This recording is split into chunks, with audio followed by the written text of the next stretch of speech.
Welcome to another episode of Ultima, Final Fantasy, the ultimate Final Fantasy podcast. Our first episode of 2017. Yeah. I am Joe. I am Caleb. And today we're going to be going into a discussion that I found on the forum that I thought was really interesting about, is your first Final Fantasy your favorite Final Fantasy? But before we get to that, Schweiss. Yes. What have you been doing in Final Fantasy 15? Well, as of this morning for Final Fantasy 15, I am in chapter 14. And as we all know, there are only 15 chapters since this is apparently Final Fantasy 13 Reborn, where the game has the same amount of chapters as the number. God save us all when we get into the 20s. Yeah, we'll see. We'll get like 30-minute chapters. They have talked about there's never going to be a Final Fantasy 30 because it's going to be Final Fantasy XXX. Yeah. Which may not go over so well. We'll see about that. And if it does happen, it needs to be XXX, just like the AO Final Fantasy game. I guess we all dealt with the Vin Diesel movie XXX and didn't think that was porn. So yeah, we can function. We can function here. You know, it has about as much depth as porn, but yeah, that movie's pretty dumb. You know, so what we did was the other day you came over and you were talking about wanting to do everything in Final Fantasy 15, and for me, it was like, well, I want to at least get the platinum trophy. It was the platinum is completion. That's when you move on. That's when you're done. You know, that's 100%ing the game. Now that I've looked at the GIMP trophies that are on Final Fantasy 15, I no longer feel that way. I feel like there's half of the game that the trophies cover, and then there's the second half of the game that are just like, oh, well, you just get to do this because you got a Final Fantasy podcast. There's no other outside reward. And I was like, ooh, okay, maybe I will just platinum it. You come over, you start talking, you're going to do all of it. I'm like, all right, I guess I'm going to do everything. I can't allow you to one-up me. Plus, honestly, we've been waiting for this game for a long-ass time. We have been, and we said a long time ago we were going to take our time with it, but I got to tell you, man. Our time? Okay, so last week I said 15 hours is where I was. Oh, my God. Okay, now, that being said, I have, and I checked, 52 hours in the game as of today. Yes. And remember, guys, that these episodes come out a day, or we record them at least a day early. In this case, usually 2 days early. And so even by the time last episode came out, I had like 30 hours into the game. Yeah. So I have been pumping a lot of time into Final Fantasy 15, and I am Schweiss. I've been on that same chapter for like a week. Yeah. It took me like 2 days to get through most of the campaign, and I got to chapter 14 somewhere like a week ago, honestly. Yeah, it's been about that long. I looked at the trophies. You know what? It's crazy because the game starts out and the chapters are pretty big. Because there's a lot to do and you want to go explore the world. And then once you hit a certain section of the game, the chapters are just real quick. Like it's maybe an hour for some of them. Not even that, I would say. So it's like, oh man, I still have a lot of campaign. And you hunker down and then like 2 hours later, you're at the very end of the game. I'm like, oh. All right. Well, I'm going to pose a thought to you. Okay. I'm thinking, because there's now a New Game Plus mode with the recent patch. Whoa, what the fuck? That was ice. Okay, so ice in his fridge moved and it was really loud. There's a recent patch with New Game Plus, right? And I'm thinking I want to do everything in the game and then replay just the story. Like, tunnel vision it a second time. Okay. Before we review it. Are you going to do like a level 1 playthrough of the story? Or? Well, I assume New Game Plus, you get to keep your stuff. Yeah, but I don't think you keep your levels. That might be kind of rough then. I don't know. We'll find out. If I can do it, I can do it. If I can't, I can't. Whatever. Yeah. So I'm thinking about doing that. I'm honestly like considering it. But I do kind of want to do everything in the game. At the very least, I want to platinum the game. I could realize that I'm like frustrated and, don't want to do 100 more quests or whatever that I have left. But yeah. I don't think you have 100 left. I tallied up everything for me, and it was about 50 left, I think. And I've done a lot of them, though. I've done a shitload of quests, so I was kind of surprised to see that large of a number. But I think so I have 50 of those, and I think I have around 40 or 45 hunts left as well. I have one quest line in the main area that is open that I can see. So it's only the fish guy. I don't have a strong enough fucking rod or line to get the fish that he wants me to get. And then I have 3 that are opened up that are Sid quest lines, and then I have 2 that are dungeons I haven't finished yet. So I'm really close to completing what I think I'm close to completing that section of the map. Now, the city that you go into, Ultima, yeah, I haven't done any of the quests in that area. Yeah. So there might be quite a few in there. That area is... The layout of that city... You don't like the Venice thing going on? I like the look of it. But trying to maneuver that place? No. You get used to it. Dude. Figure it out. Dude, no. I figured it out like when I had to do a hunt there. I had to go somewhere and I just... figured out the layout with the boats and then the bridges. It is an awful fucking layout. The grossest city layout in any Final Fantasy game ever. City layout, yeah, probably. Yeah. Probably. Well, I like the way it looks though, so I won't bitch too much about it. But I got there and I was like, oh, and they're like, oh, you have to take a ferry across. I'm like, there's all these boats and like they're fucking empty. There's no one here. I'm like, what the fuck?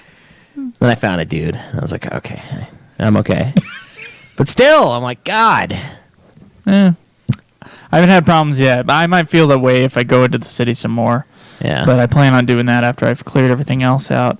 But yeah, that fishing shit, that is the one thing that is like, I'm dreading. Yeah. Yeah. Dude, I did some of the fishing quests. I think I'm on the same one as you, where it's like maybe the 3rd fishing quest he's had you do. And it's this, I don't know if it's a boss fish. I don't think it is, but I just haven't caught it. I checked that lake nearby, and I can't do shit in there, man. Like, it takes forever to pull anything in, and I pull it in, and it's like 7 pounds. I'm like, what? I thought I was pulling in like a fucking ship, a sunken ship of yesteryear, and it's this fucking pansy little fish. So I'm going to have to get new gear to complete his quest. I thought I had good enough stuff because I was trucking through. Honestly, and I was talking about getting a guide last week. I don't think I'm going to get the official FF15 guide, but I want to get a guide or find a guide online that's like the fishing guide, like to get the best shit and to be able to do those quests. Yeah. Because I didn't get the special rod and reel with my package. I did get a rod for doing a quest. Yeah. But even then, like, the line isn't strong enough for the fish I'm trying to catch because of this guy. So what's the durability on the line you have? I just got the super baleen or whatever. Is it 2K, 1000? I think it's 2K, maybe. Okay, because the spider silk stuff you get is 1000. Yeah, it's better than the spider silk. Okay, because the area in the Vesper Pool, is the first area I've had to actually buy non-spider silk line, because they fucking snapped my line, like, first one, and I'm like, whoa. Oh, I've been buying the super baleen the entire time. Oh, really? But there might be a stronger line out there. In fact, I'm sure there is a stronger line out there. Yeah. But I don't know how expensive it's going to be, but yeah. Are you going to try to catch all the fish, though? Because, I mean, technically there is a little sub-division in the menu that says fish. Fishes, dishes, and then something else. Hold on now. No, I'm not. I don't count that as something doing. Well, I will do the dude's quest line. I will finish all the quests having to do with fish. But you will also do all the hunts, though. Isn't that something you want to do? I'm considering. I just want to do all the quests at the very least. They show up. Remember, yesterday I wasn't sure if I wanted to do all the hunts, and I'm still not sure if I want to do all the hunts because the hunts. They're basically just grinding, and it's probably one of the worst aspects of this game is that you can't load multiple hunts up. You have to do one hunt at a time. Yeah. And keep returning. Well, and the problem with that is a lot of times when I was doing that, I was kind of pooling my experience. So I wasn't able to just save at the town and use that as my warp point. So I couldn't go like, oh, okay, press the map and then return to last save. Because my last save was while I was doing my AP grinding back in the Hammerhead area. So I couldn't do that. So I basically was just jumping in my car, fast traveling, quote unquote, where you like the menu pops up and you just, you wait for like 2 minutes. Yeah. And cashing in that hunt, grabbing another one, and then going to the same area and fighting different enemies. I like the concept of the hunts so far, but some of them kind of seem almost uninspired. Like they don't carry the same awesomeness as when you did 1 in 12. Like it was this big thing. Sure, but there are more. There are more, and there are big hunts. Like the zoo hunt that I did is fucking incredible. That thing was awesome. Did it play the Scorpion song at the same time when you were... Yeah, that awesome Scorpion song with the awesome riff in the beginning. Exactly. So raunchy. Anyway, maybe 2 of our listeners will understand what probably. Scorpions the Zoo. Yeah, it's a great song. Check it out. Yep. YouTube. It's good stuff. Anywhere you get your music. Official endorsement here. But seriously though, there's a lot of them where you're just going to the same area that you just barely left. It's like, oh hey, there's these critters out there that are causing some shit. You go talk to them, okay, and then you go out to the same spot, kill them, go back, talk to them for the next one, go out at the same spot, kill them, and I'm like, oh, how many times am I gonna have to fucking climb the Rock of Ravito? How many times? Well, there was one section that's the city next to the beach. Yeah, and they're like all the hunts are in like the same fucking spot. Yeah, they're all in that corner of the beach. I could have just said, "Hey, I will do all these hunts for you." Yeah. I would have just been like, you know what, Thundaga times TriCast, get them all out there. There's like fucking 20 enemies and just the worst hunts though are the areas where like I think it's Lestalem, the dude that gives hunts in there. Those hunts are all over the place. Yeah. They do range, which is honestly for me that's kind of nice because at least then you're not going to the same area. But I don't know. I'm still planning on doing all of them because there are some really mega fights later on. There's some like level 99, level 119 monsters that you fight, and I really want to get into that and see how difficult they can be because there are some of these hunts that are supposed to be harder than the Adamantoise, like just easily. Way worse, and that sounds pretty cool as far as personal hog, but I don't know. There's a lot to do in this game. I don't know how many more hours I'm going to pump into it, but I could just go beat the game right now, to be honest. Yeah, we're both at the very end, like the upper 60s levels wise, which is about 20 levels above where you need to be. Yeah, at the end. And, I don't think I'd want to be where I'm at 40 though. Of course, I would probably just bypass a lot of stuff, but I don't know what you're saying. In the late game areas, like it takes a little while to kill some stuff, and I don't know how cozy I'd be 20, 30 levels below what I am now. Some stuff, yeah. That ring is it's fun. Yeah. It's a good little item. So yeah, it's good stuff. Okay, well, Schweiss. Yes. Let's do some plugs. Yeah, let's do some plugs. You can go to ultimafinalfantasy.com. You can join our forums there and ask questions and stuff like that. You can also go to facebook.com/ultimafinalfantasy and find our show there. You can tweet me at Joseph DeGillier. Me at UFF Podcast. You can see us play the games live at twitch.tv/ultimafinalfantasy. You can also see us record episodes live and be one of the people in the chat. Yes, entertain us. Mm-hmm. And what else we got? YouTube.com/ultimafinalfantasy. And you can support the show through the Amazon link, through the PayPal link, or through the Patreon link at ultimafinalfantasy.com as well. Okay, Schweiss, let's get to the news. What's up, Twitch? There's a lot of chat in the Twitch. I feel like we gotta respond. Yeah, I feel like we probably should, but Oh, you didn't bring up the little chat bar so you could see what was going on, huh? Look at Schweiss messed up. It's all his fault. Huh? Oh, you didn't. Woo! Woo! All right, now we'll have it. Get to pop up. Yeah. Fuck the chat. Hunts are pretty epic padding. Oh, okay, we got it. Happy New Year. Thank you, Granitel. You too. Thank you. Schweiss's face when the word Altissa comes up is hilarious. Yeah, I hate the fucking layout. Alistair says fishing is good in 15. He says so good. You know, if you like fishing in video games, sure. It's what do you think? I know you're a big fan of fucking masturbating your time away. I like the fishing game. I know you do. That's why I said that. I don't know why fishing has been a video game concept for the last 10 years. Like, yeah, it's in 11, it's in 14, it's in 12. It's in Zelda. Yeah. Yeah. It's a big deal, sure, man. it's in other shit too. But I can't fucking... It's as dull, if not more dull, than real fishing.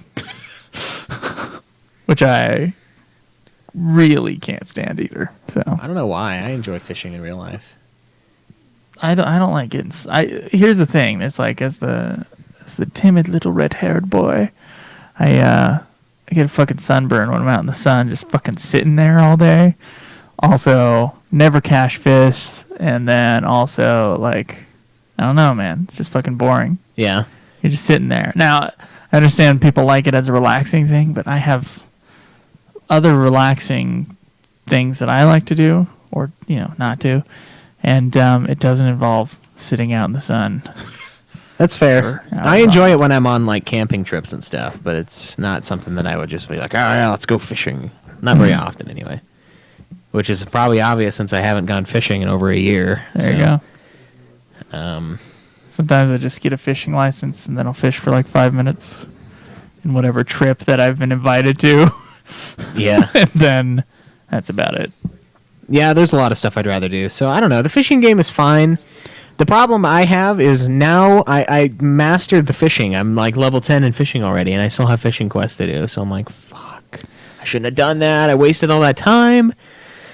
I don't know how many more this fucking fishing dude is going to have me do. I don't know either. But we're going to find out, and Yes, I'm not we going to are. gain any shit for it. So I don't know. I like it, and I think it's cool, but I kind of wish I wouldn't have gone super grindy on it like I did. But... I don't know. Okay. Well, let's do some news. You ready for some news? Okay. You just tell me when. Go for it. News.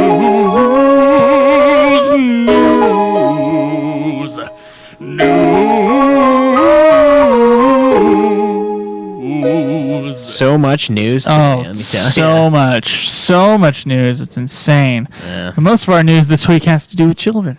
Yeah. Frankly. In fact. Yeah, if you could scroll up a little bit here. So there was a father, I guess, who wanted Prompto to give his daughter like a Christmas message. Yeah, so I guess his daughter, it's kind of an odd thing. She's like not really been into any main characters in games for a long time. She watches her dad play it, I believe is what it was, and she's like really attached to Prompto. So the dude sent the voice actor for Prompto like a tweet or something. I was like, hey, what's your rate for doing something like this? My daughter would really love it. And apparently his rate is nothing, as it were. Do you want to play the clip? Yeah, you can click that link right there. So we can listen to the message. Hey, you Fradies! This is Prompto from Final Fantasy 15, wishing you a very Merry Christmas. Did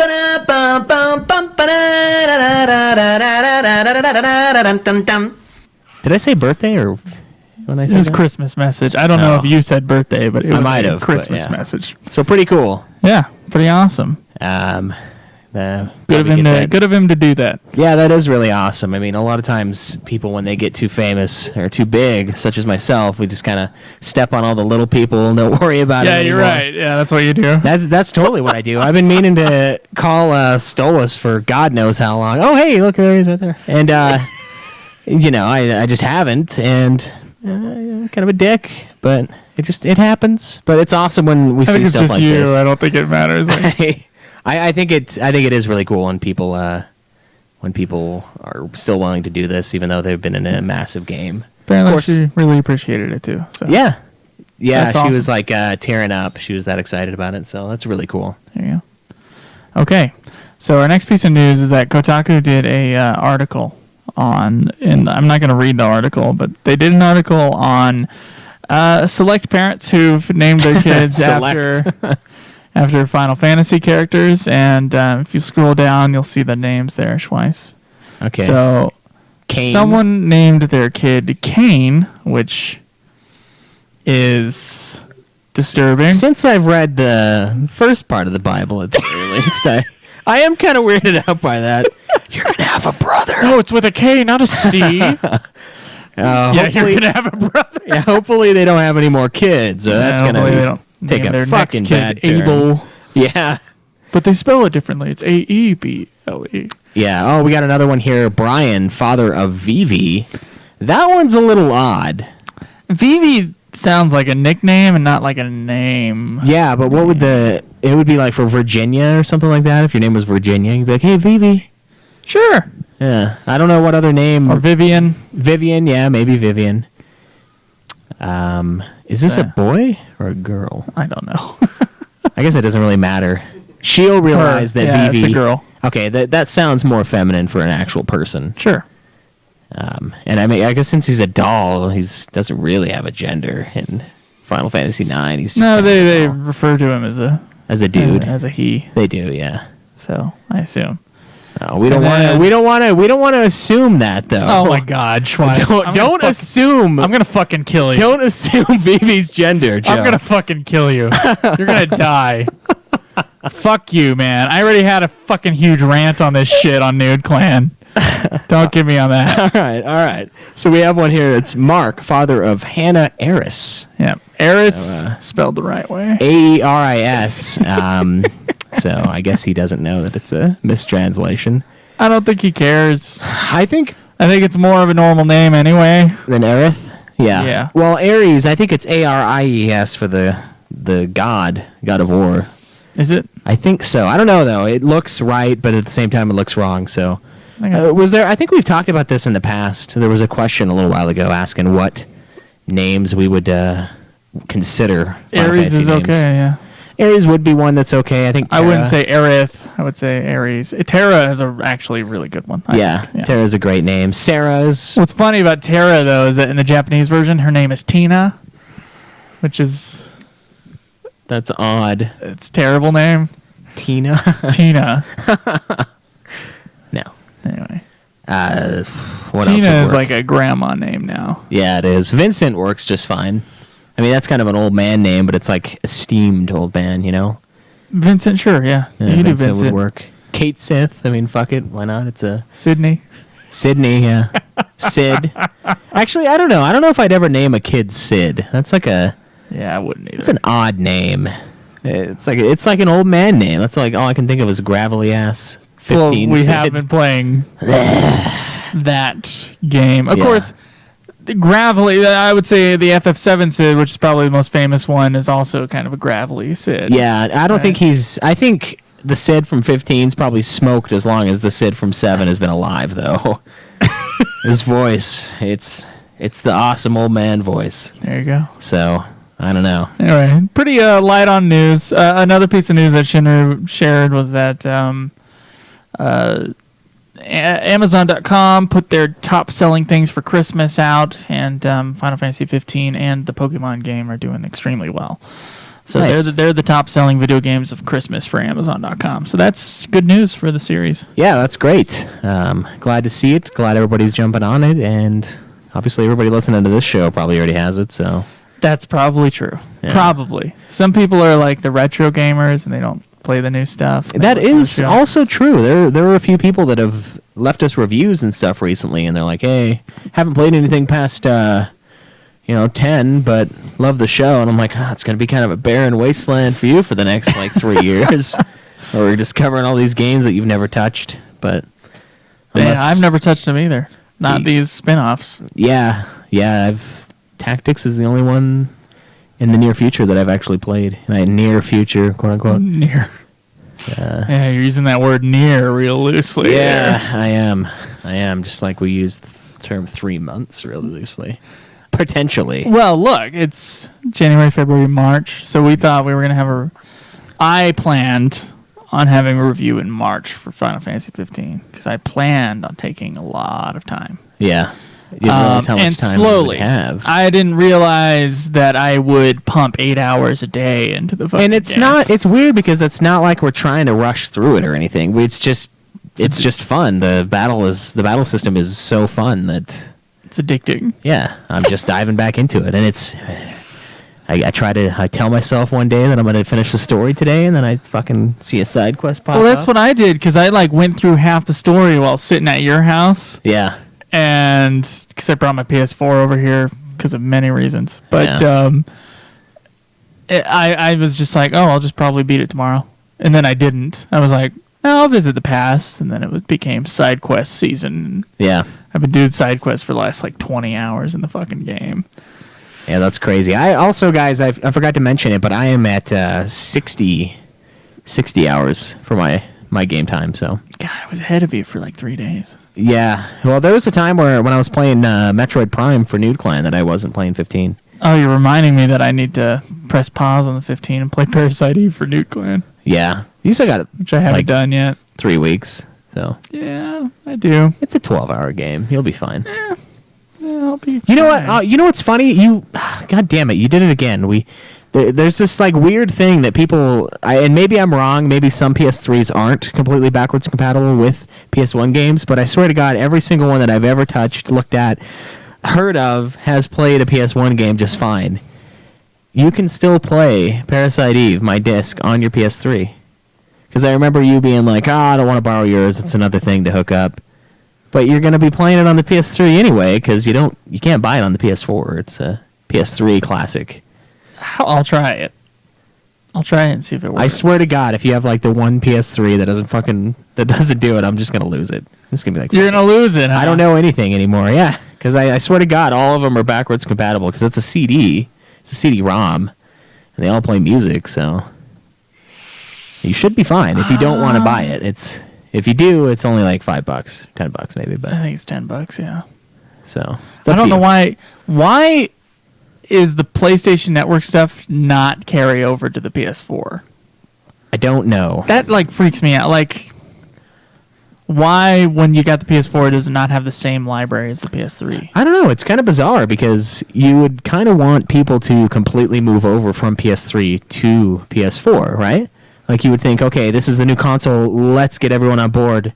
Bam, library's there. Right. And it's not like we're asking them to put, backwards compatibility because that's not going to happen. For PS3, we're talking... We're talking their software digital thing where they download shit. To Yeah, play on digital the game. console. Come on, It's kind of bizarre. dude. Did you have to clear out space to play 15? Yes. I had to clear out a couple games. I think I had to clear out. Oh, was it Diablo 3? Oh, you better Or not have gotten rid of Doom? that.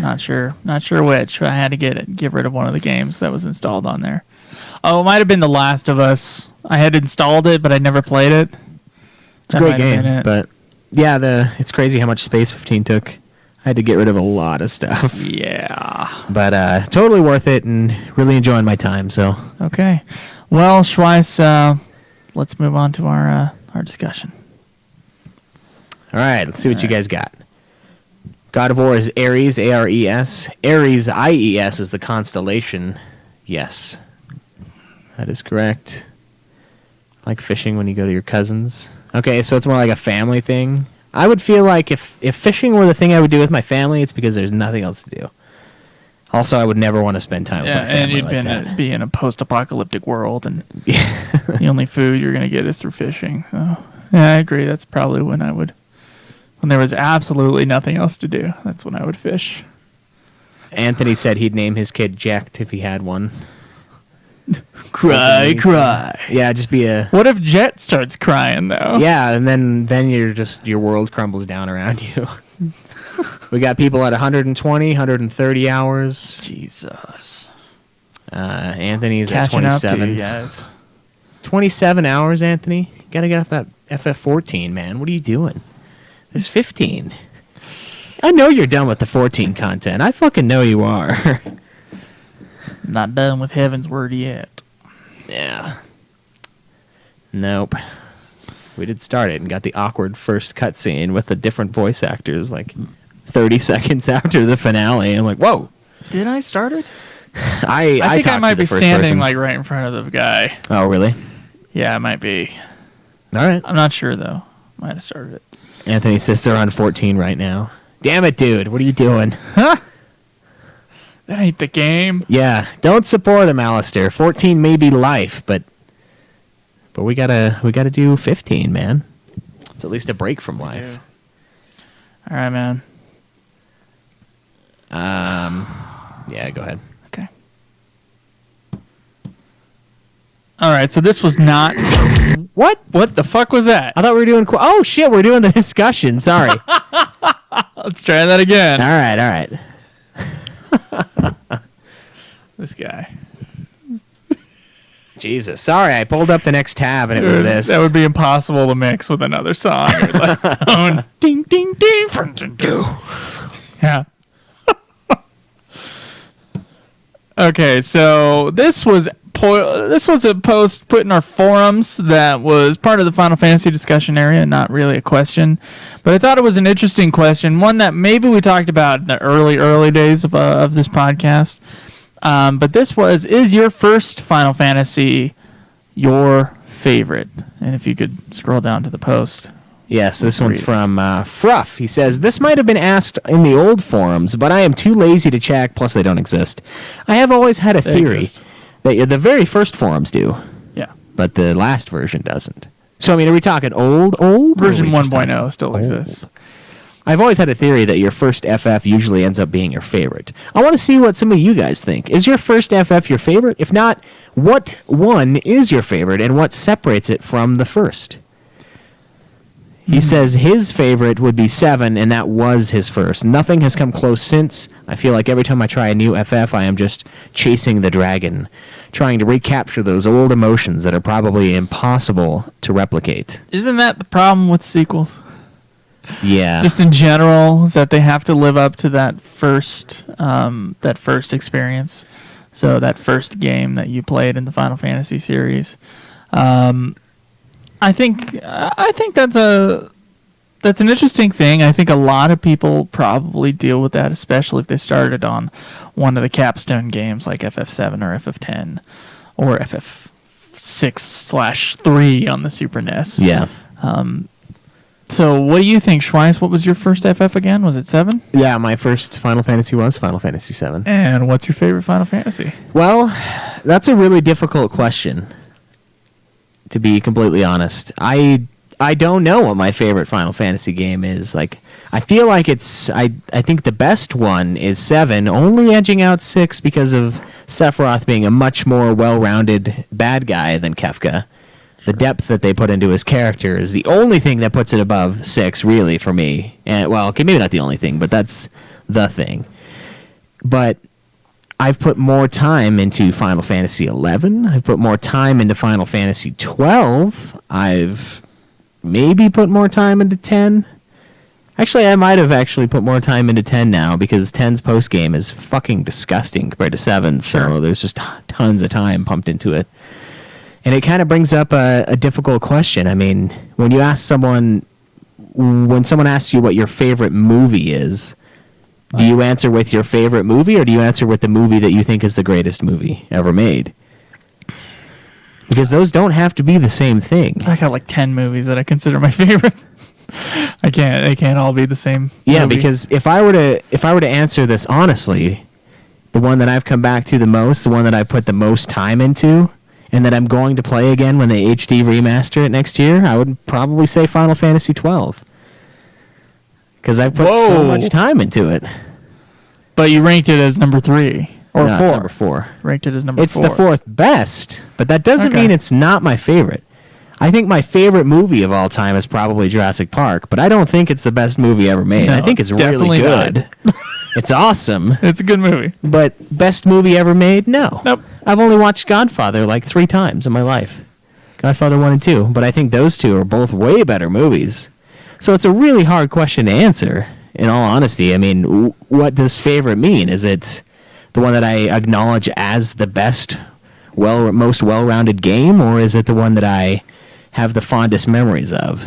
Or the one that you'll return back to the most. Yeah, and in that case, it's probably 12. Because I'm going to do it again when they do the HD remaster. I'm going to get the fucking platinum for it. So you're saying 7 might not be your favorite? I'm saying it might not be. I don't know if I can accept what I'm saying right now. I don't know which one I should list as favorite, but that's the one I played the most. So, I mean, that's kind of... I do think the vast majority of people only usually play like one FF game if they're a gamer. Or, like, it's not a huge thing to play through the entire series. I mean, you have. Yeah. I don't even think most of our audience has. Some of our audience has played more of the Final Fantasy games than we have. Yeah, some of our audiences knows a lot more about this shit than we do. We'll catch up. Anyway, so that's interesting. I would say my favorite probably was the first one until I played a few of the other ones. Yeah. And then realized, oh, yeah, these other ones are better. Yeah. Right? So, but there's still an attachment to that first one that you played. Do you not agree? No, there definitely is. I mean, there's something about Final Fantasy VII that I just keep coming back to.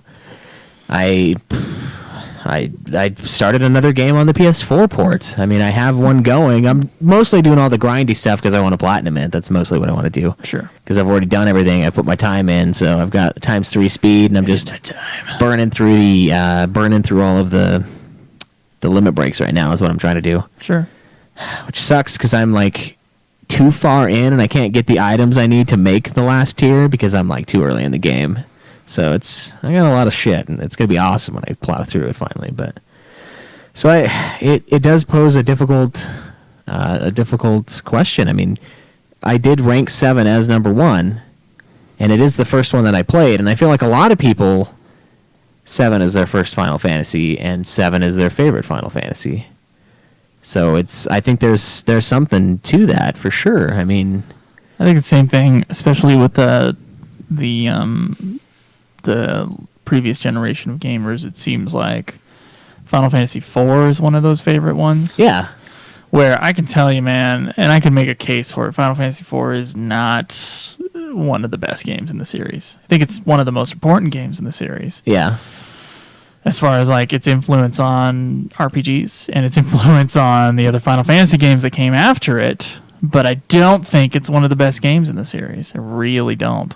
But there are a lot of people that think it is, and I think it is because of that first one is your favorite sort of thing. Yeah, I could see that, and I mean, 4 kind of laid the groundwork. And when we played 4, it was much better than the 3 before it. Yes, there's no denying that. There's a fucking drop off, and 4 is here, and about a foot below that is 1, 2, and 3. It's hilarious though, with the Super NES being here in North America, it was released as FF2. Mm-hmm.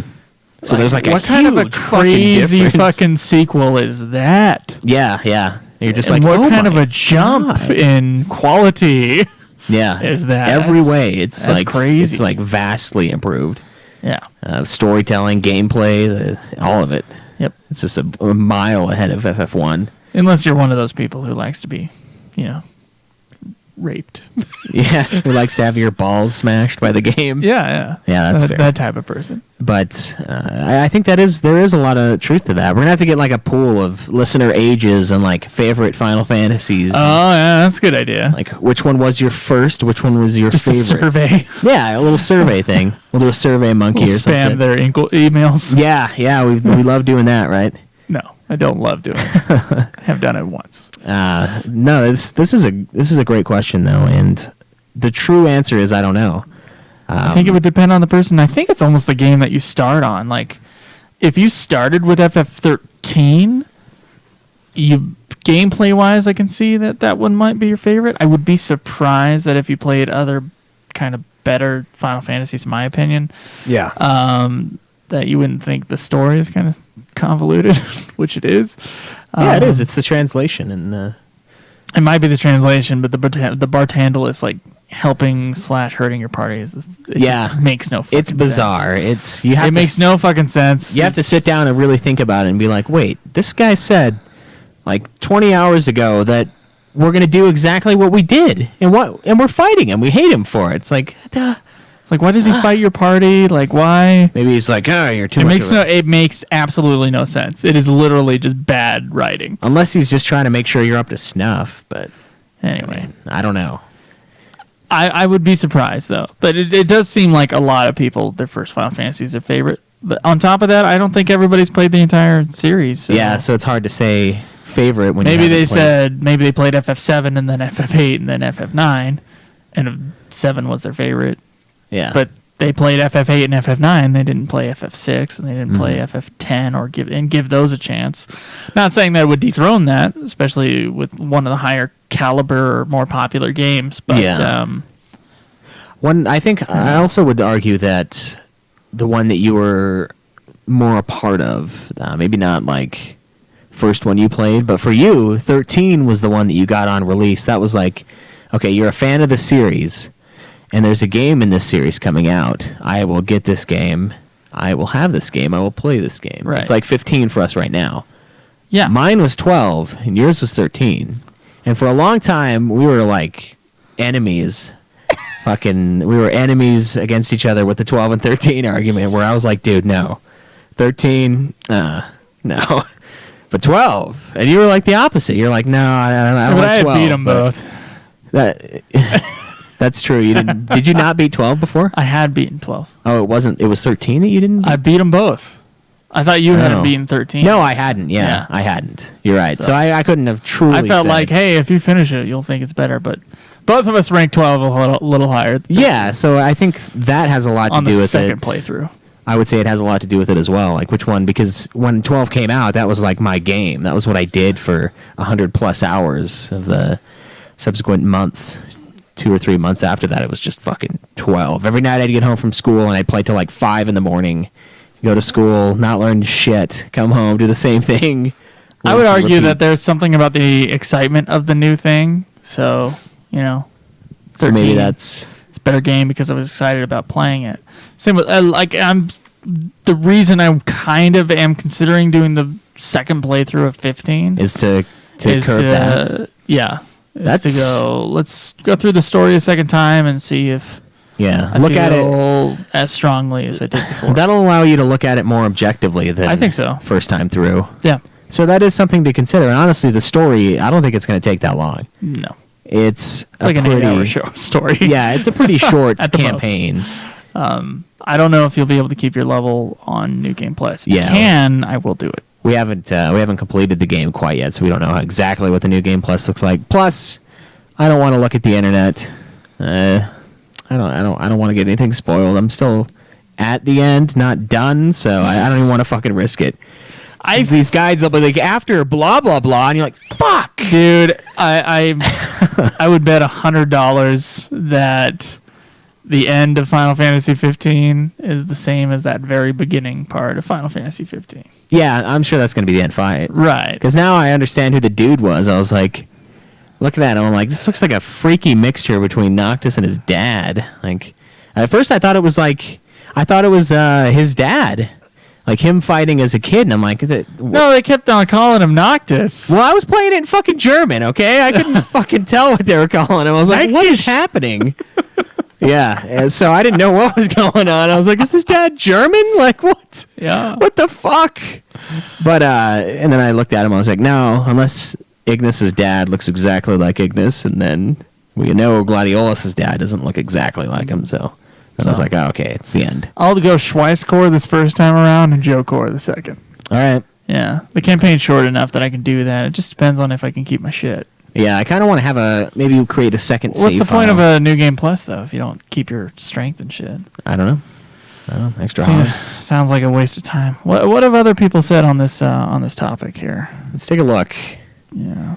Alistair says, no, my first was FF8, and I think at least FF10 and 6 are better. But if I were to look deeper, I'm sure it'd be pretty low overall. Oh, Final Fantasy VIII's ranking on it. But there is some attachment to it. So my first Final Fantasy was Final Fantasy VIII. and I still love it, despite knowing that it's not one of the better games in the series. Yeah. And you know what? With the soundtrack thing in Final Fantasy 15 in the car, there's some good music in 8. I've gone easy there on the music. There is some good music in 8. Yeah. Yeah, I can't listen to that fucking Balam Garden thing. Well, no, but... Can't listen to the fucking world map theme. Oh, Stola says New Game Plus, you carry everything over but the side quest stuff. Oh, sweet. So, look at that. Awesome. Including levels? Okay. Anyway, Nox at Night 88 says, I'm actually not sure which one was my first. He played these as a toddler, as you well know. Yeah. How do you not know? That's interesting. I don't know. Yeah, okay. But I'm pretty sure it was the original. I've played these since I was very young, so the first time I played 1, 4, or 6, they kind of run together. Okay. Oh, okay. So like as there's your answer. And regardless, none of these are my favorite. I think 10, 9, and 7 are all better than those. See, that's interesting. Ooh, 10, 9, and 7 all better than 6, huh? Ouch. Felicia Nomiko says, the first one I actively played, used to watch a friend of mine play them on her SNES, but didn't play them, was 7, which is still my favorite mainline game. Others are good, but that one had the biggest impact on my life, and now it has nostalgia status. Hard to beat. But I like Tactics better in many ways. I think 15 has some better gameplay aspects as well. Hard to answer, really. Isn't it? It really is hard to answer. Yeah. Craig. Krager's from Noon Clan says, Final Fantasy VII was my first, and as far as main series, it would be my favorite. However, Tactics is my overall favorite. I love pretty much everything about Tactics. It also has Cloud from 7, and depending on the version, Balthier from 12. Who wouldn't love that? Yeah, it's funny because I loaned him Final Fantasy VII, and then I loaned him Final Fantasy VIII. I took 7 back because I wanted to play it myself, and... he went through this thing where he was like obsessed with 8 and like Squall, and he like loved it. Yes, he has a Squall necklace. Like the Griever necklace, right? Yeah, which is still cool. He was in, but if you remember the 8 review, Craig is not in anymore. So it was funny, and I also loaned him Tactics too. So I wonder if maybe one of them like pushed him away, because if you don't play 8 the right way, it's a very brutal game and it's kind of disconcerting, and you don't want to play it anymore. Because you're getting fucking trashed every time you go to a boss fight. So maybe Tactics was his respite from the pain. So Fruff answers and says, Tactics is fantastic. Probably his favorite gameplay. Alistair, Final Fantasy Tic Tacs? Final Fantasy Tic Tacs. Is that an autocorrect on the phone? Is the first game where a chocobo thoroughly handed me my own ass. Final Fantasy Tic Tacs, Alistair. That sounds like an autocorrect thing. Playing the game. No, he meant to. Playing the game keeps your breath fresh. Another thing it has over the other games. Mad Axes. FF7 was my first and is my favorite. Hey, are you noticing a pattern here? Yeah, it seems to be the first. If Final Fantasy VII is your first. Then it is your favorite. This is the hypothesis we built. There you go. And is my favorite, no shame here. I played it when I was in 8th grade, the same year it was released. I agree it's difficult to match the same love for a new game due to the nostalgia factor. Not sure it can be overthrown. Ooh, we got another one here. Oh, we got a different one. We are foot in mouth. Here's the thing. We had a theory, right? We had a hypothesis, and it is now going to be proven wrong. But like the scientific community, if we don't like it, we can just disregard it for 50 years until it's proven right. Hail Blue 156 said, I started with 7 just like everyone else, but it is not my favorite in the series. Ooh, debunked. It is a very good game, but it is not my all-time favorite. My favorite would have to be 9.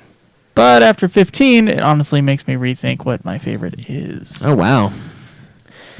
I'm not sure what that means. I think he's saying 15 might be his favorite. Let's see. Felicia's loving the Tactics love. She's really into it. Let's see. Shinru says, nope. My first FF I played was FF1, and the first one I beat was FF5, and neither of these are my favorite. His favorite is 7, with 9 and 6 close behind. There you go. All right, let's see. You want to hit?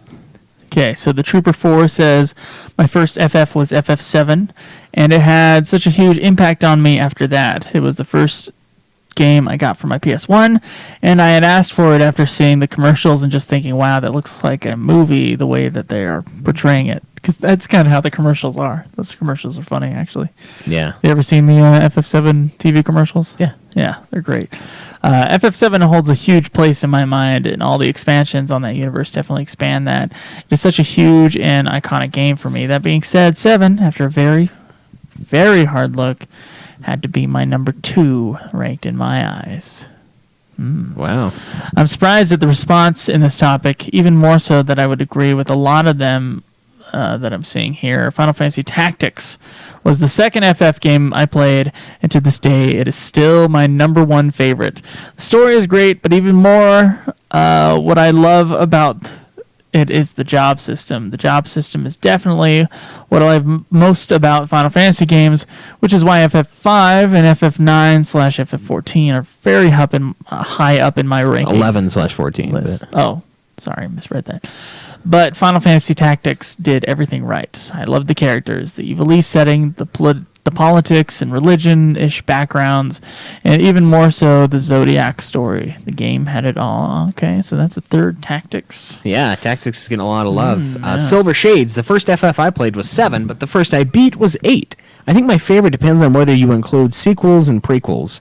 If it's just the mainline games, I think 8 is my favorite, but 10 is so close it's hard to make me choose. If you include sequels and prequels with their main game, then I have to say 10 and 10-2 are my favorite. I love 10 and 10-2 both, so combined they clearly beat 8. 6 is also ahead of 7 for me. Not that I think 7 is bad, I just like the others better. That's fair. I feel bad about putting 6 behind 7, honestly, because they're both really fucking good games. You feel bad about it? Yeah, because I think 6 is really good.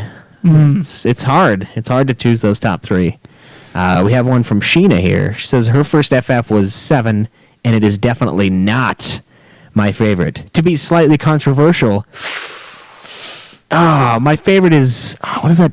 What is that number? It's VII. 9 is IX. Just saying. I'm just kidding. Her favorite is 8. I mean, 7 is a great game, but I think I was too young to really understand what was actually happening. So when I played 8 a couple years later, the teenhood school drama really gelled with me, and I just loved the story. I know. I have unlimited amounts of nostalgia for 8 because of the time in my life which I played it.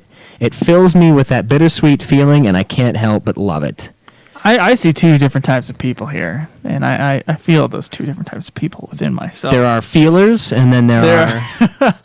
there are people who try to look at games and rank them against each other objectively, which is, for someone to read, like, it holds no importance in life. You just do it, which is something we do on this show. Like, we try to be... as objective as humanly possible. As objective as we can be. Yeah.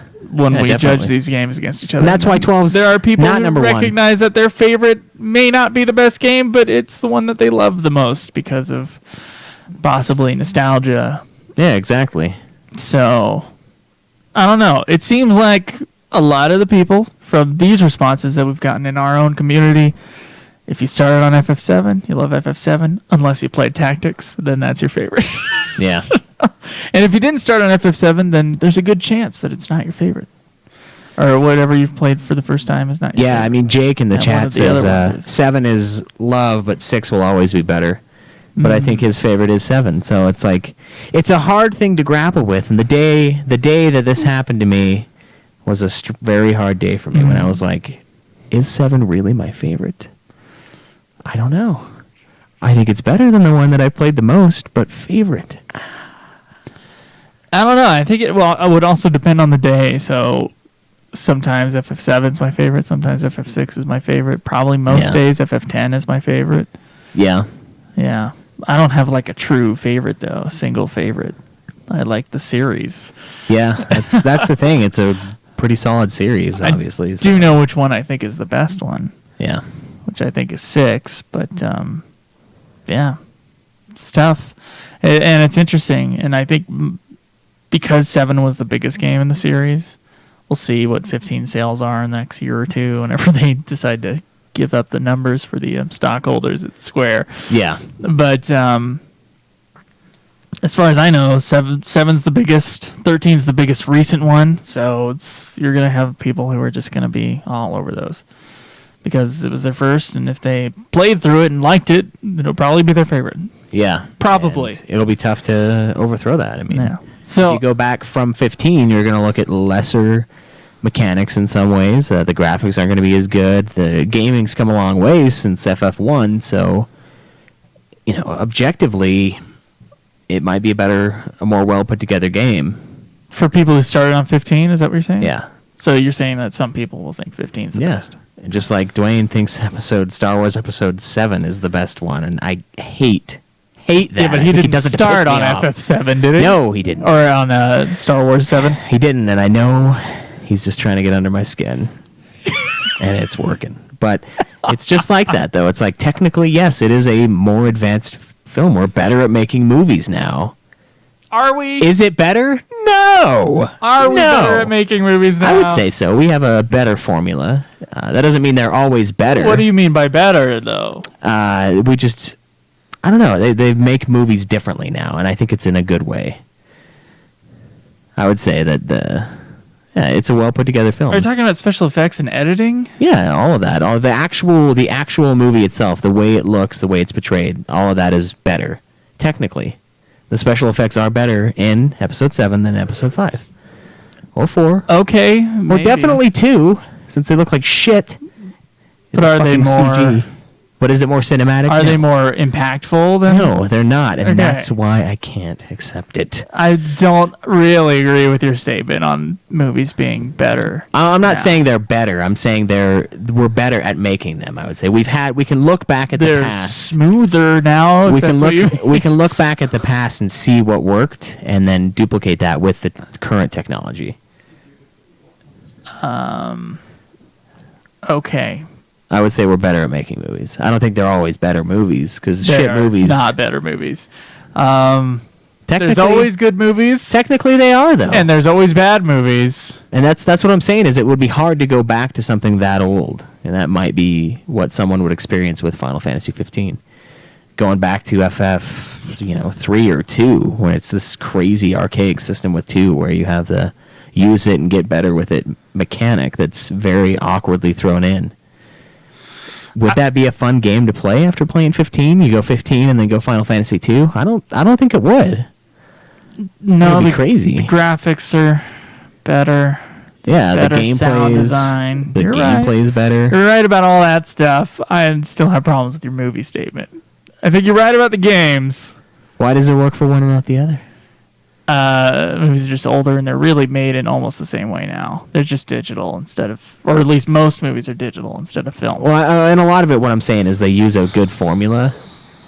Mostly episode 7 because it's episode 4 rehashed. It's almost the same exact movie. So they had the good formula, and they just made everything look better. So technically, are you talking about story? Yeah, the actual layout of the story. I think it's a better story. I'm not saying it's better. I'm saying they took the same story and they made everything look better. They didn't. So you're talking about special effects? Yes, I'm talking about the actual quality of the movie, and the acting is better too.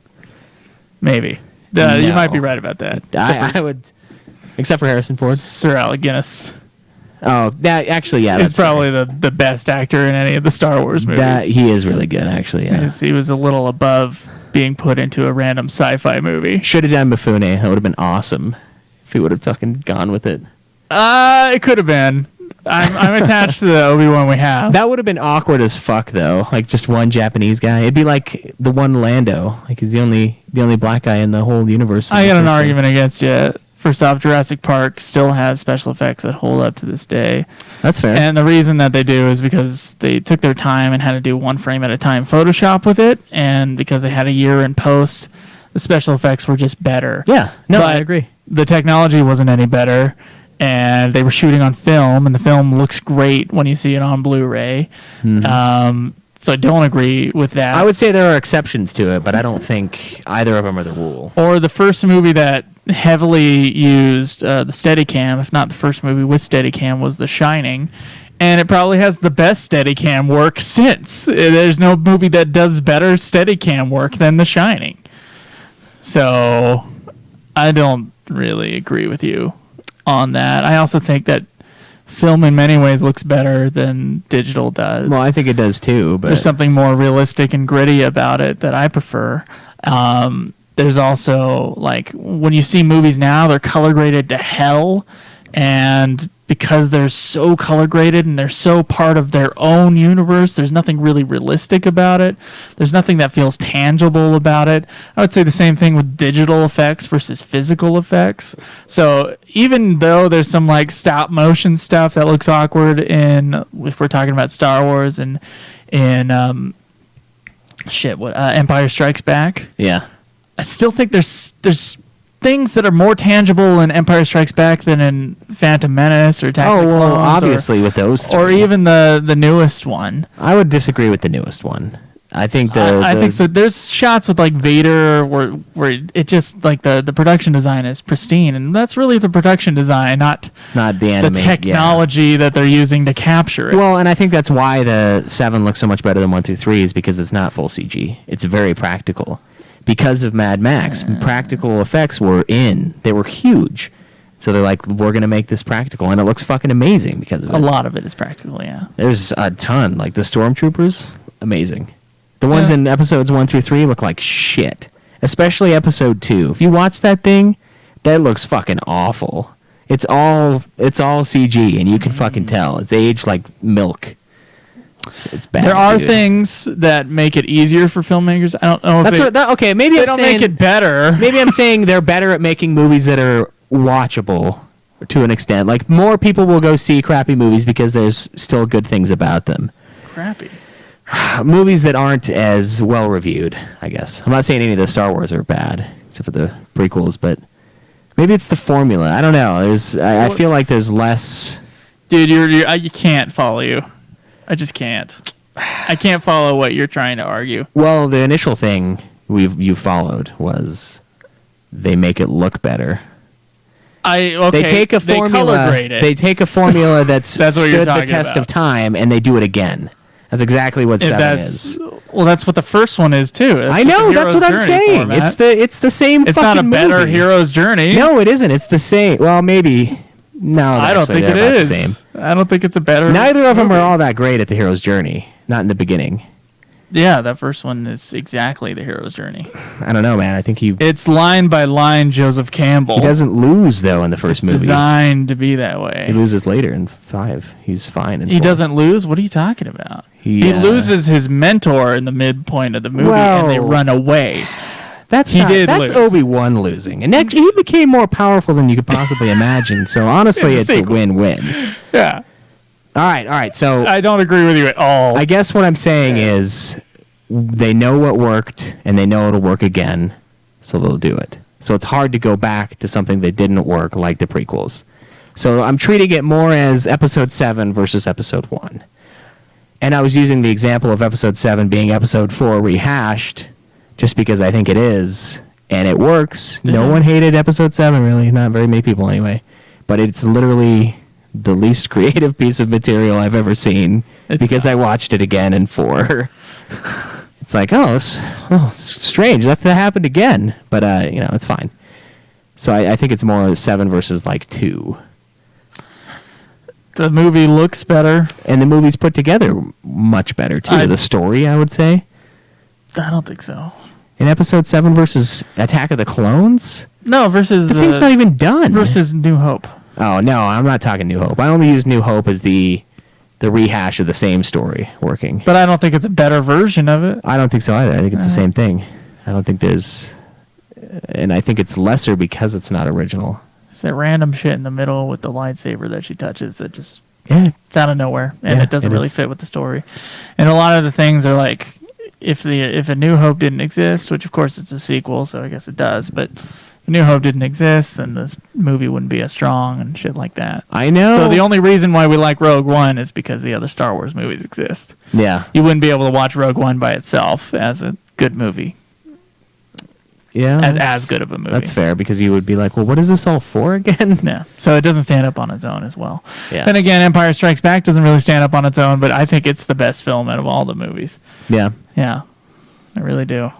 I do too. So, I think it's the best, and I think 4 is amazing too. I don't know what this has to do with Final Fantasy. Cinematography. Did we lose? Oh, It was the quality going back to something. And I would say it's more along the lines of the aging of the. I don't think you have an prequels. argument when it comes to story quality. I think you're right when it comes to visual quality. Technically, it's more sophisticated. Yeah, it technically is better. It's a better image. It looks better. There's no denying that. There isn't. It depends on the image. Now, I don't think there's an image that is better than the Twin Sunsets. No, there's not. That is the most iconic image in the entire series. All right. There's nothing that matches but that. It's because of the feelings behind it. It's because of the intensity. It's not necessarily because of the shot. The shot is fucking amazing, but it's because of what you feel going into the shot. That I think but if really they added more contrast and shit, which what they would do in a movie now, it wouldn't. Yeah, it wouldn't be any better. Yeah, it would just be. It would just be more sleek looking, which I don't think sleek is better. I don't think sleek equals better. No, not necessarily. Yeah, because. I don't know. I think practical looks really good, and that's why the old ones look awesome for the most part. I don't know. I lost you, but no. I okay. Yeah. So 15 better technology than the original ones. Better mechanics, I would say, or at least more sophisticated mechanics in the battle system. But what if simplicity is better? Better is subjective. Better simplicity is subjective. Might be better for some people than the more complicated battle that 15 is. Yeah, that's fair. Or the more complicated version that 13 is, or yeah, I think that's why a lot of people don't like 13 is because the battle system is hard. It's different. It's very fast paced. That's the best thing about 13. It is. Personally, I agree, but I think that might be why it gets so much flack, because it's so different, because it's so out there. So as the battle system goes, and it is more complicated, but complex doesn't necessarily mean better. You're right. I agree with you. Okay. All right. Big ass offshoot there. But yeah, that was I guess that's our discussion segment. Yeah. And we have some actual questions that we're going to talk about now. Okay. Let's get into some of those. All right. Okay. You mean technically more sophisticated? Yeah, I'm saying. When you're saying better, I'm like, what the fuck? Well, I'm are not you saying talking better. about? I'm saying it's actually better quality, and it is. It looks better, but I'm not saying that it's better as a piece of media. It's better looking to you. That's what bugs me. No, it looks better. The image is a higher quality image. It's not. It is technically not a higher quality image. Film is the highest quality image you can have. And what is the film put on? It's put on a DVD. It is put on and it a lower quality image. It looks flatter, but flatter doesn't mean worse. It's less contrasty because of the film type that was used back then. I prefer that 70s look. I do too. But that doesn't mean it's a better image because there's more contrast in the image. I like the way it looks more, but I digital image. Do think the new one looks better. Oh, actually, Rogue One was filmed digitally, but the 7th one was actually on film. Yeah. Yeah. And the 7th one but they digitally graded it. It looks great. And if they chemically graded it. If it's on film as well, then how is it impossible for you to accept that it looks better? I think that's subjective. So you could say it looks better. I think, yeah, well, probably the cinematography is better. But if I were to go up against the cinematography, which is really the thing that the film is trying to capture, if I were to go against that and Empire Strikes Back, which I think is the best looking film as well as the best film, I don't know, man. Do you think Empire looks better than Return? I think so, yeah. I don't know. Cinematography wise, yeah. Oh, well, yeah. And direction wise. The actual quality of the shit, of the lighting. Episode 6 is better. Like the animations and stuff. There's a big jump. That's not cinematography. That's special effects. Yeah. And they look better. So it looks separate better. Things. You're looking at it. I'm looking at it from an actual standpoint, and you're looking at it from an artistic standpoint, which I can see, and that's why I like 4 and 5 more than 7. Plus, how can I not? I like the story more. I like the characters more. I can believe Luke. I can't believe Rey. and I think Darth Vader's a way cooler villain, so I like all of those elements more. But and I don't know. I think 7 looks better, but I don't think 7 has the soul. It doesn't have the heart behind it that 4 does, with the iconic scenes and like the emotions that are going on and all that build up. I don't think it has that as much. So when I look at it and say I think it looks better, I think quality wise, I think it does look better. I don't think it's a better situation for the movie itself or for how I'm feeling about it, but it would be, technically better. Like 15 looks better than 7. It's technically hiding more flaws. An 8-bit game looks worse than a 16-bit game. The camera jiggles a little less when there's a movement. Is that what you're talking about? Yeah, we're more advanced. We can make crisper images like that. Crisper is right. It is crisper nowadays. And I would say it's like arguing that FF7 doesn't look better than FF1. It does. It's a better looking game. There's no denying. You might like the style of 1 more, but 7 is technically a better looking game. There's more fucking polygons. It's technically a more complicated game, like visually. I don't know if that means better. I really don't. Well, there's 2 betters, I guess, is what I'm saying. There's the better where you prefer, and there's the actual, this is a better quality. I don't know what actual this is a better quality means, though. Well, I would say they're so different, like one is a 2D image and the other one is a 3D image. And what makes 3D better than 2D? It's just technically more It's complex. more sophisticated. It's more You can do complex, more with it. There's more polygons. But I wouldn't call that better. Looks more real. I think the word better is too much of a blanket statement to use there. It's too objective. It could mean fucking anything. So yeah, it's too subjective. So when you say the special effects are better, you could make an argument for that. But does better mean it looks more real to someone, or does better mean it's more impactful? I would say better means more impactful. But better, technically, I would say that 9 is a better looking game than 7, but 7 has more impact on me. So 7 is better than 9, even though 9 looks better than 7. I don't care about that. 11 looks better than 7 too, and 11's not better than 7. 14's not better than 7. All of this isn't better, but it's not necessarily what you have, it's how you use it. You know what I'm saying? Also, Alistair says some people think sprites are more have more life and animation than 3D polygons, and I agree with that too. I like Final Fantasy IV on the PSP. I don't like the fucking sprite version of 4 as much. It's not as bad as the sprite version of 3, believe me. That one looks way worse, and that's the only one that we played. But I would prefer 2D sprites to the 3D polygons in that sense. And I think it looks... Honestly, that one actually does look better to me as well. The 2D stuff, like on the PSP, when you look at Final Fantasy IV Complete, I think it looks better than it does on the DS. Yeah, I think it is better. The fucking PSP is a better console than the DS is. It's more powerful, even than the fucking 3DS. Crisis Core looks better than anything I've seen on the 3DS to date. It does different things. I mean, they have like fog mechanics and other cool things that they use their graphical capabilities for, but it doesn't look better. So, I don't know. I got one for you. It's a movie that's 15 years old. All right. And it was made in the same way that they make movies now. It was actually the first movie to do complete digital color grading throughout the entirety of the movie. It also had digital and practical special effects. The movie was called The Matrix. I think The Matrix would come out today, it'd be the same movie, and it would still look great. And it's made on film.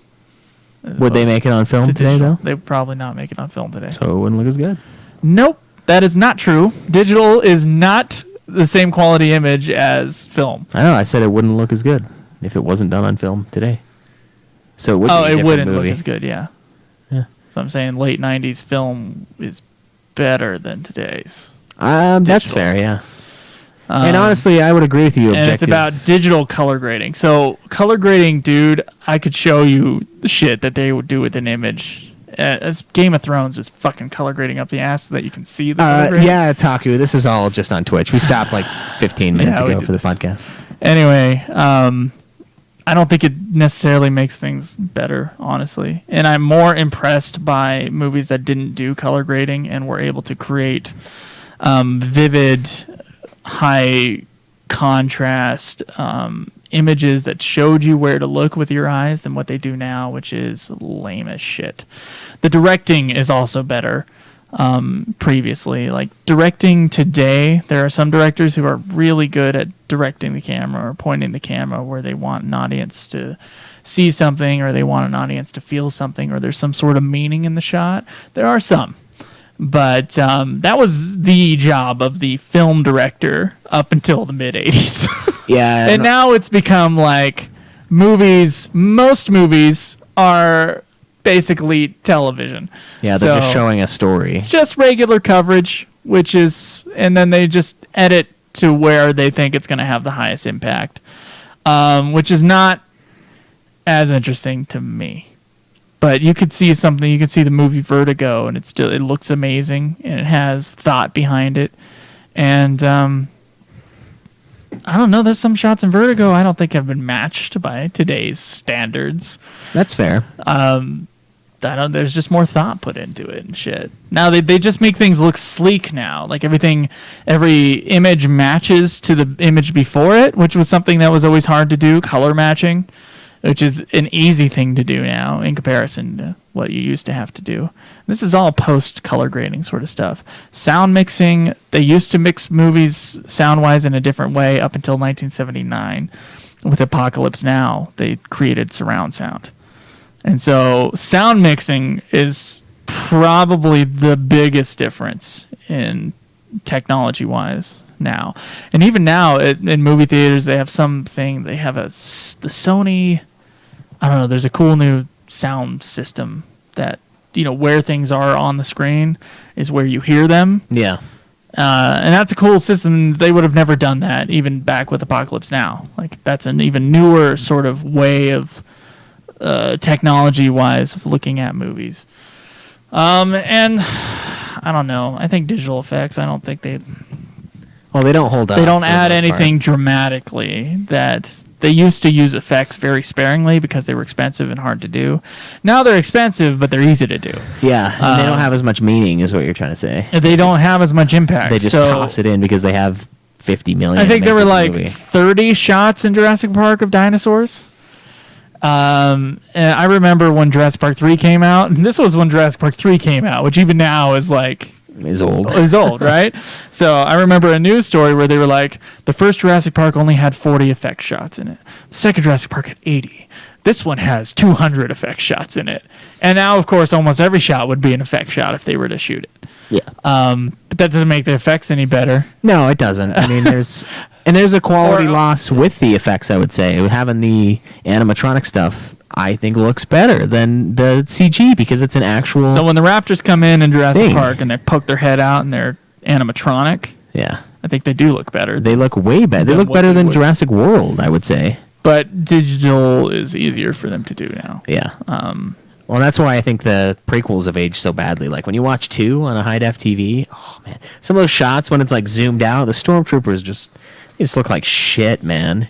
It just looks so bad. Yeah, like, that was the first movie that was fully filmed in digital. Yeah, and it looks worse than the first movie, quality-wise, I would say. I can tell when I'm watching it. And I don't like the fucking first movie. Phantom Menace was filmed on film. Yeah, there's nothing to make me, like, try to prop one above 2.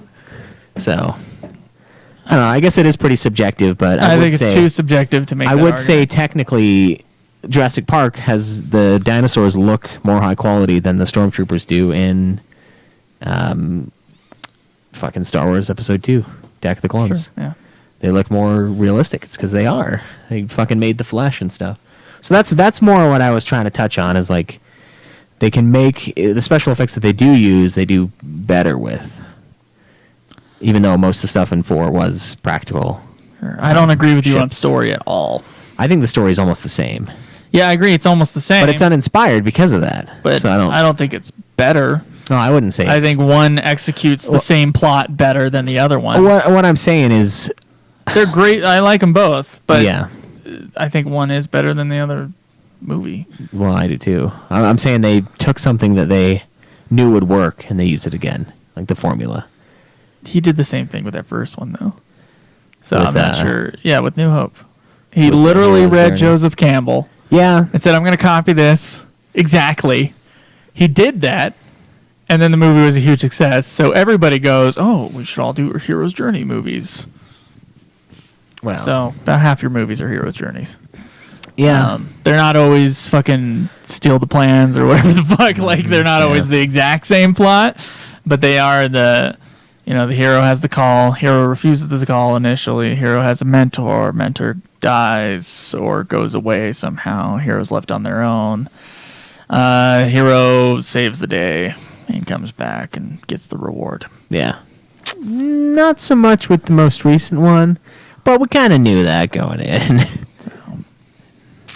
Spoilers. They don't come back.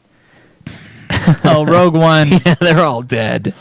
Rogue One was like a heist movie, which is a different type of thing. Like, Hero's Journey is not the only story No, I know. out there. It's just the most popular one, or the biggest kind of one throughout cultures Yeah. and history. Like, there's like always like a big hero myth that you're revolved around. Jesus is one of them, and so like I don't know, like everything copies from that sort of archetype. Not everything, but like the biggest ones. Yeah. So that's what he's copying from, is the big archetype. Yeah, I get that. I understand that that's a pull. Empire Strikes Back does not copy that archetype. Empire Strikes Back is not a hero's journey story. I'd say the only element it has is the hero falling. Because he gets his, He falls at the end of the movie. That's not a... gets his hand cut off. Yeah, but that's not part of the hero's journey. is Well, I the mean, hand not getting cut literally off. getting your hand cut off. No, that'd be kind of stale after a while. Although him and Jamie Lannister, they're the same character. You thought about that? Their dad's kind of an asshole. Both get their hand cut off. Kiss his Both sister. kiss their sister. Yeah. Fucking A. Big influence on old George R. R. Martin. Okay. Let's Ask questions. the fucking question. Questions for us. We would like to hear from you. To all of us. Contact us on Twitter. Get on and ask your questions. We'll answer them within a week. This is the question segment. Ask and you will receive. Oh, man, I think I want to save that one for last. Okay, you can save that question that we're looking at. All currently right, for so we got one here from, this is kind of late, I guess, from Shinru. He says, will you sing this Final Fantasy Christmas song for holiday cheer? Nope. GameFAQs held a contest for people to submit gaming-related Christmas songs. This guy called Fiop made a Final Fantasy VII Aerith's song, spoilers, and it's great and won the site contest. Go into the top link. Mind singing it on the show? So this is in the Frosty the Snowman song, Yeah. and you could just read the first verse. Aerith the Ancient was a jolly, happy soul, with a thin-cut staff and a hearty laugh and an armlet made of gold. Cool. All right. I'm not gonna sing right Yeah. now. I just don't That's- feel like it. But that's that is- not- It's a little too late. That's not fucking happening. That is kind of cool, though. I didn't realize that was a thing, and unfortunately, we didn't talk about that before. But That's cool. fun, yeah. Final Fantasy I Dimensions. feel like I've been asked this before.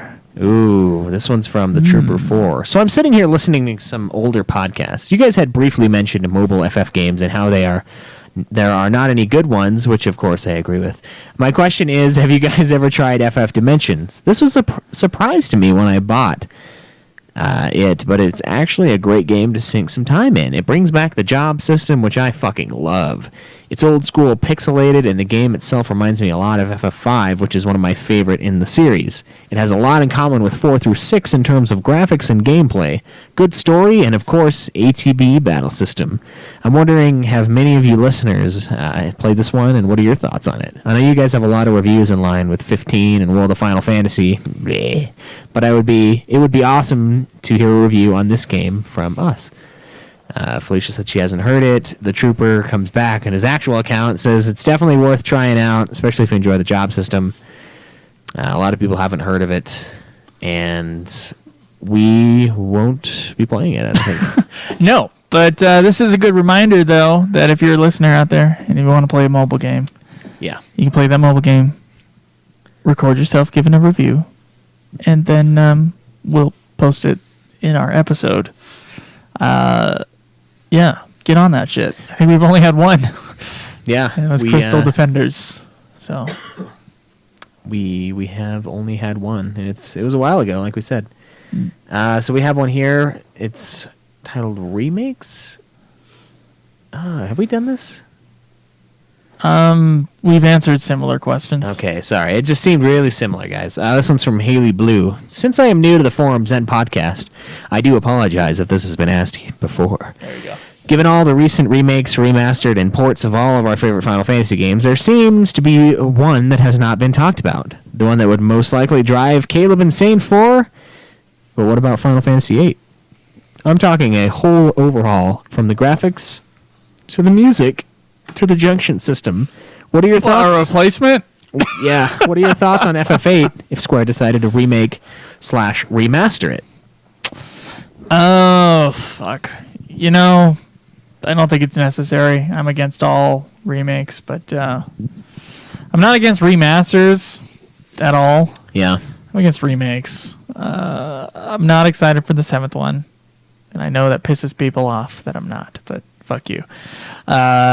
I'll do what I want. Oh, yeah. But I think Final Fantasy VIII's, I guess if they improve the battle system a bit, that'd be nice. But what else are they actually realistically going to do? Yeah, I mean... That's not going to piss off people who like Final Fantasy VIII. Yeah. It would need a full overhaul to even make me want to play it if they remade it. Really? Honestly, yeah. It's not because I hate 8. It's because I already have 8, and if they don't change enough, what's the point of playing it, right? Right. But then again, if they change too much, then we'll bitch about it. So it's kind of a fine line, and I don't know if that's a can of worms they're going to open. I think 8's fine where it's at. And I think Square Enix acknowledges that because it's not the love child of the series. It's not the one that everyone bows down to, so it doesn't need the remaster or remake. I think if they just got rid of the they level up with you mechanic, Game would be a normal Final Fantasy. it would be just fine. Yeah. Mechanically. Yeah, that's fine. Let's see what we got here. Delray Pete says it's not something that would make me particularly excited, but I would still play it. I think we all have a new opinion on remakes and how they are handled after we get to play FF7 Remake. Get to experience how Square goes about the process and see how the episodic format works. Yeah. I'll see that. Haley Blue comes back and says, I agree with you on how we will see remakes after 7. It still has me nervous on the plans for it. I get that they are wanting to attract new players to the series, but it's not a good idea to make something so different from the original that it alienates the true fans of the series. Don't get me wrong, I will still buy it. Square always hurts my wallet when a new one is released. Felicia said she may be open to a remake of 8, but it's not her favorite, so she doesn't know. She would much rather see a remaster of 6 if they manage to remake 7 well. Gods only know what they will do with 7. You want to read the Craig? If they remake Esther theme, I will shoot myself, dude. I don't really like remakes. I'd rather they continue to make new ones. Pokemon, for example, gets on my nerves for getting a precedent. Setting a precedent. Setting a precedent that they will remake a game every 2 years, dude. Time that could be spent on making a better generation of improvements, of improving the game mechanics, dude. I really hope Square doesn't follow Pokemon's example after the 7 remake is a success, dude. Fluff says if they remade 8, I would have no interest in it at all, unless they redid it so the story wasn't so terrible, because I would be into that. Oh, boy. I'm not going to say anything on that, but Yeah, I don't know. I'd probably still play it, but if it was 8, I don't think I'd be nearly as excited as I would be for the 7 one, which I'm still not super excited for. I'm more positive than you towards it, but that doesn't necessarily mean much, I suppose. So we have another one here that's picking up the Final Fantasy 15 strategy guide from Shinru. Heard on the last episode that Joe was considering picking up the guide for Final Fantasy 15. I was supposed to get it at launch, but for some reason it wasn't possible. So I beat the game, and now I am seriously considering buying the guide, and it's back in stock in local stores. Just like Joe, I want to use it as a checklist of sorts since Final Fantasy 15 is fairly new and full of extra side content, and I just want to make sure I know about it all so I know where stuff is and fully enjoy all the content the game has to offer. Would you suggest picking up the guide even after beating the game, and have you picked one up yourself? I know there are 2 versions of the guide, the standard paperback and the hardcover collector's Hog edition, with 40 extra pages of content. I'm not going to pick up the guide. And it's a financial thing, and not a... I would like it, but it's just a financial thing. Yeah. I think I'm set with all my extra stuff. That's true. We did print out... we did print out all the quest lines and all the hunts. And a checklist sort of thing. So I'll know what the name of the quest or the hunt is, so I can look it up if I have any problems with it. Yeah, I don't think it's a necessary thing, not with the internet nowadays. The only real reason why I'd pick it up is more artwork and stuff, but... Well, to me, it was like ease of content. Also, yeah. It's all in a book instead of me having to go online and print things off, which you did instead, so that works. It's fair. It works. Haley Blue says, personally, I have the hardback version, highly recommends it. Jared Helton, I have been contemplating as well. I have never been a completionist with video games, but I would like to start the trend with 15. Sure, cool. I really love the story and characters. I am refusing to completely finish the game until I only have endgame content left, especially since the end was spoiled for me. Ooh. Solution J says he has the hardcover guide and he loves it, but he also likes to have the guide for all of his FF games. A bit overwhelmed at first, as there's, as you guys know, an absolute ton of stuff to collect in this game. It's very well laid out and detailed, and the items are pretty damn close to the exact location. It also tells you where the extra items and weapons are that are only available on your second playthrough. It has specific sections for things, such as the scraps of mystery, and also individual maps for each tomb/dungeon. Bestiary trophies, a lot of concept art, as well as a small section of backstory, including the timeline of the world. Once again, I love it and definitely recommend it if you're teetering on the edge of picking it up. Skull Hottie says, I've never used my guide for the entire playthrough, but now that I'm done with the story, I'm using it a lot to find endgame weapons and dungeons and such. Up to the buyer. I feel like I could look up most things on the internet, but I also in no way regret my purchase.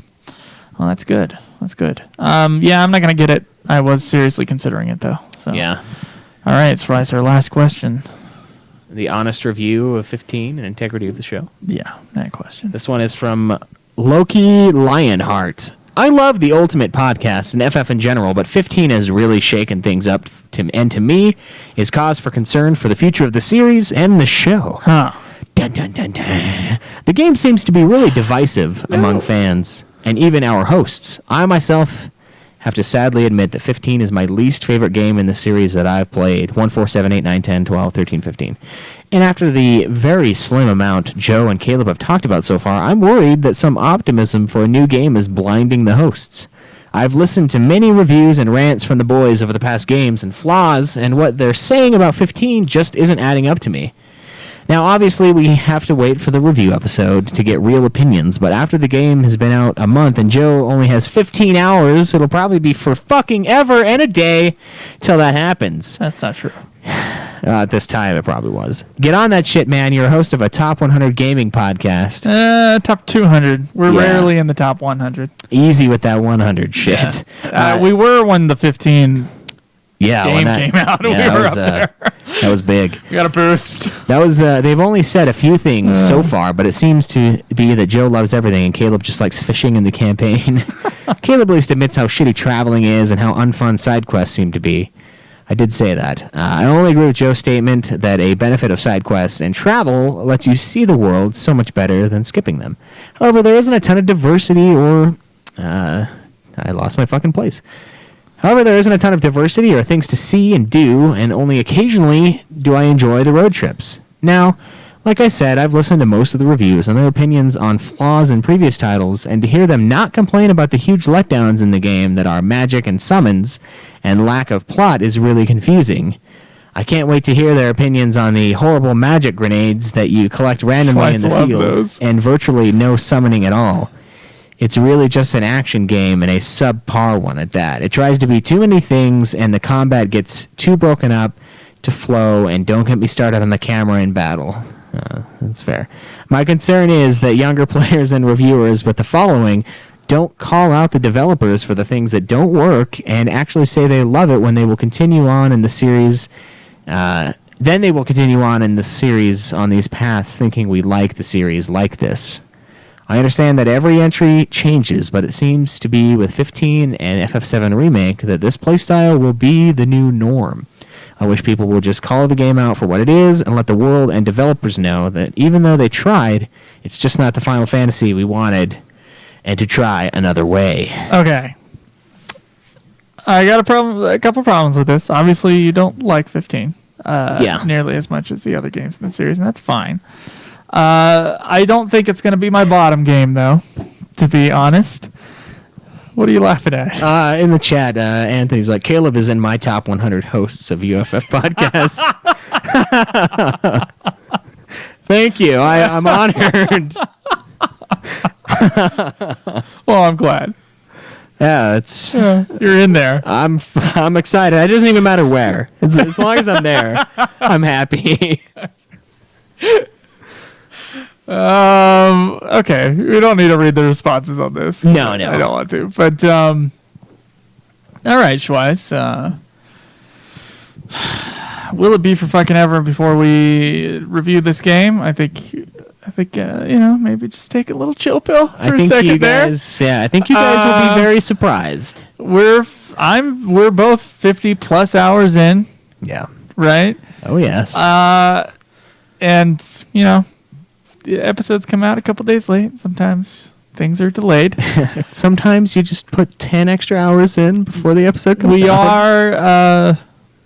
We are purposefully avoiding too many opinions about 15 before our review. Yeah. We did say back a few months ago that we were going to take our time with Final Fantasy 15, and I still mean take my time with Final Fantasy 15. In other words, I'm going to try to do a shitload of stuff in Final Fantasy 15 and have a full review and opinion upon every aspect of the game that we remember to talk about on the review. Yeah. So it's not going to be all positive, but it's also not going to be all negative either. And it's definitely not my job to call out Square for a bad game. We will just simply share our opinions and whether or not we like the game.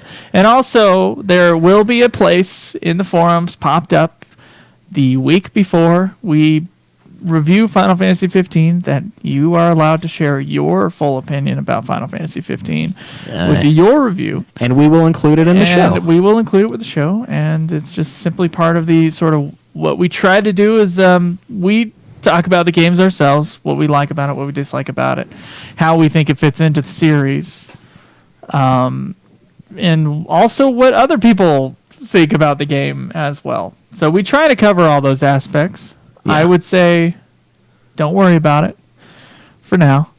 And if we don't share your opinion, that's okay. Yeah, we don't share a lot of people's opinion. We don't.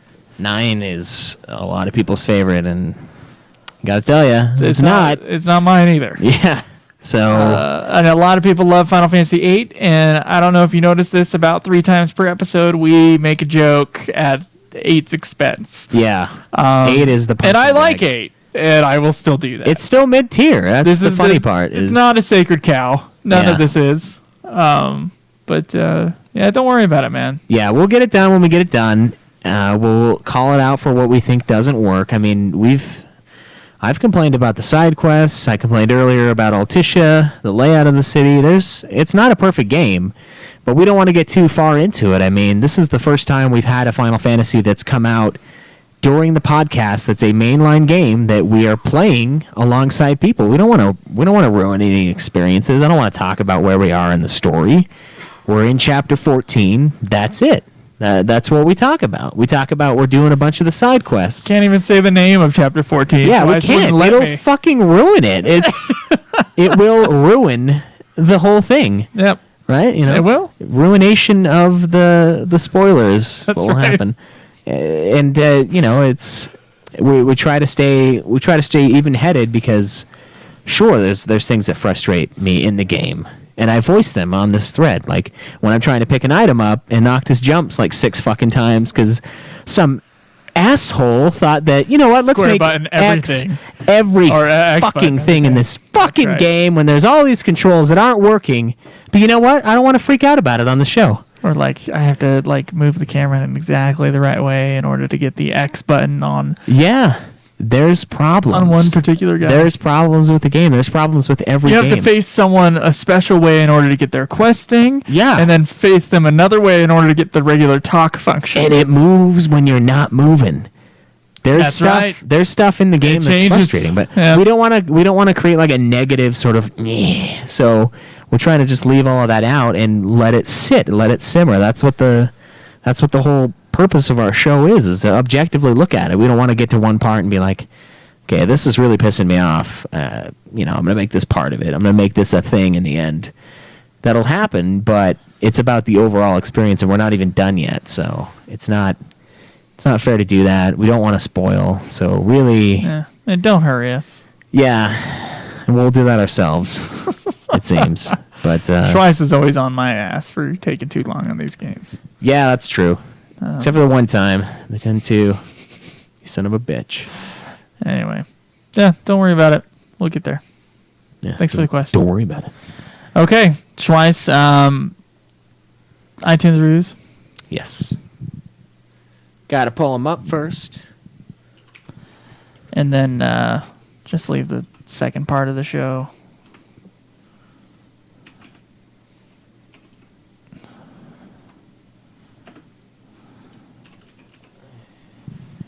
The fuck?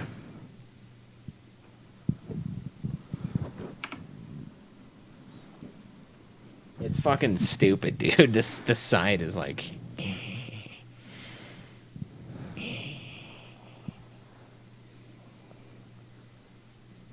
All right. I'll do the 2 big ones. Okay. You ready?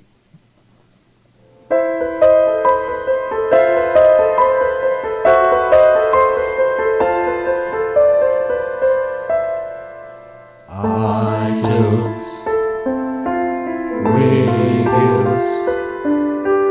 iTunes reviews. Okay. So our first one here is from the end of the year, obviously. Just what I've been looking for from Caslam. 5-star review. Ooh. Yeah. I like the sound of this already. I was looking for a new FF podcast to listen to that talked about more than just the latest news that I can find anywhere. And these guys did not disappoint. Thank you. I've been catching up on the show from the beginning over the past month or so and loved listening to every episode. Seriously, download more than just the reviews. I was also pleasantly surprised to hear they are from my old Utah County stopping grounds, which makes up for some of the, in what my opinion, are missteps. He says, I'm so glad the fan fiction spun off into its own show. Wait. So living You're welcome. where you used to live makes up for our mistakes? This might be the guy on Twitter who Oh, I think it was. might be the GameStop guy. Yeah. Anyway, great host, great info, and a great love for the series. Can't get much better than this. Thanks, guys. You're welcome, Cassie Lamb. All right, we got another one here from Cheese Alive on December 27th, titled Great FF Podcast 5-star review with the best FF podcast on the interwebs. Been listening for over a year, and I can say that the reviews are very detailed and touch on subjects such as story, music, design, and legacy. I especially love the discussion episodes. Do yourself a service and make this your FF podcast of choice. Do your own service thing. Okay. Perfect, says Rotor Nurse. 5-star ratings wise. good shit. That's damn right. Guys, I wanted to give you a year-end shout-out and say thank you for all your hard work. You put this together every week. Yes, we do. And I listen as soon as I can. Your commitment is certainly appreciated. I even toss you $1 a month on Patreon. Thank you very much. Yeah, we appreciate it. But the show is worth more than that. As a longtime player myself, I still remember crossing that bridge in FF1 when I was 6 years old. Damn. I found almost every episode you do like hanging out with old friends. If I ever find my way out to Utah, I'll buy you each a beer, 2 beers, to whichever one of you rated FF6 higher than FF7. You're welcome. That is me. I don't know if you can handle 2, but... Forgive me for forgetting which one of you that was. Anyway, as much as I get a kick out of the no review song, the corrections jingle is the best, though. Here are 5 well-earned stars. Thank you so much, guys. Yeah, thanks a lot. Thank That's you. awesome. Really appreciate it. Really helps out when you guys leave your reviews, and we just love hearing the feedback. It's good stuff. All right, Unless it's Schweiss. negative, then we get pissy. Do we have new Patreon donors? You know what? We do, actually. We have a couple of new patron donors. We have Taylor James, who is pledging to us now. Taylor James Arnold is what I joked when I saw the name. Thank you very much, Taylor. And Jarrett Helton is also pledging to us on Patreon as well. Oh. Thanks a lot, guys. That really helps out. And especially now that we got the awards seasons coming up, we got to get those Audience Maximus and Best Non-UFF FF Podcast Awards sent out. So we got to get that going. Okay. And this all of the stuff you guys donate goes towards all of that and much more. That's right. So okay, Schweiss. Well, we got some nominees to go over. Let's do that. okay. And we got to do that off of Twitch. Yeah. So, thanks for listening, guys. Thanks for watching us. I got some shit to do, and then I gotta go to work. Yeah. So, listen to the real episode. It'll have the nominations on the back end of it. Yeah. And you'll be able to vote on this episode when it comes out on our website. Right. So keep that in mind and hang out with me later when I finish Final Fantasy 15. See you guys. See you later.